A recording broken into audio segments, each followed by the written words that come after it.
اگر کوئی یہودی ہمارے آقا کے اوپر کیچڑ اچھالتا، ہم حضرت موسیٰ پر کیچڑ نہیں اچھال سکتے، ہم ختم ہو جائیں گے، ہمارا ایمان ختم ہو جائے گا، ہم مظلوم ہیں۔ اگر کوئی بدھسٹ کیچڑ اچھالتا ہے، رام کا ماننے والا کیچڑ اچھالتا ہے ہمارے آقا پر، ہم نہیں کیچڑ اچھالیں گے۔ کیوں؟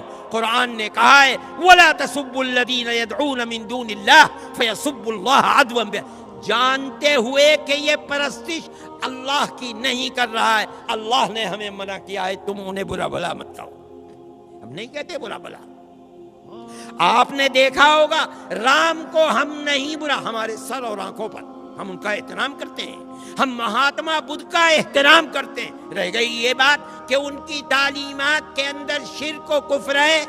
ایک زمانہ گزر چکا، کہتے ہیں 14 لاکھ سال پہلے رام اور سیتا تھی، اس زمانے کے اندر ان کی تعلیمات بدل گئی ہو سکتا ہے حضرت عیسیٰ کی تعلیمات بدل گئی، حضرت موسیٰ کی تعلیمات، قرآن کہتا ہے تعلیمات بدل گئی، رام اور مہاتما بدھ کی تعلیمات بھی بدل گئی ہو سکتا ہے، اور ہو سکتا ہے کہ وہ نبی ہوں۔ علماء کا ایک طبقہ یہ بھی کہتا ہے، اور قرآن کہتا ہے لِكُلِّ قَوْمٍ هَادٍ، ہم نے ہر قوم کے اندر اللہ کا راستہ بتانے والے، قوم کو ہدایت دینے والے افراد پیدا کیے ہیں، ہو سکتا ہے۔ لیکن حضرت عیسیٰ اور حضرت موسیٰ پر قرآن کی طرف سے نبوت کی دلیل ہے، ان پر کوئی دلیل نہیں۔ ایسے میں مسلمان پر فرض ہے وہ اپنی زبان کو بند رکھے۔ کیوں؟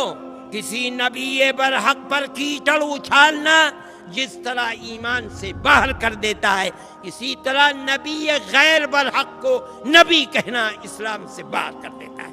خاموش۔ مسلمان کو یہ طریقہ اپنانا چاہیے اور اسی پر زندہ رہنا چاہیے۔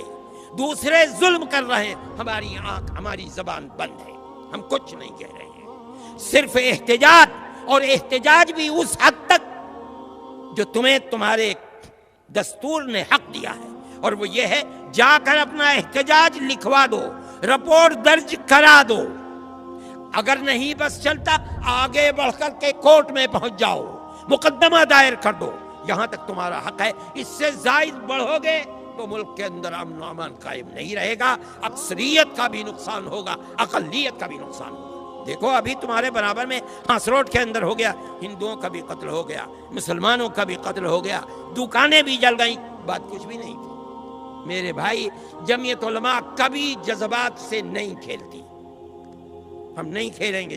ہم نے ہمیشہ صبر کی تلقین کی ہے، آج بھی ہم صبر کی تلقین نہیں کرو گے۔ اگر آج 10 مرتبہ ہو رہا ہے، کل کو 50 مرتبہ ہوگا، 50 مرتبہ کل ہوگا، پرسوں 100 مرتبہ ہوگا۔ یہ دنیا امن کا گہوارہ ہے، تباہی آئے گی، اقلیت کا بھی نقصان ہوگا، اکثریت کا بھی نقصان۔ اور ہم ان لوگوں سے جو بے وقوفی کر رہے ہیں، ملک میں امن و امان کو آگ لگا رہے ہیں، ہم ان سے کہتے ہیں کہ اپنے ملک کے وفادار بنو، اقتدار کی ہوس کے اندر ملک کے امن و امان کو برباد نہ کرو۔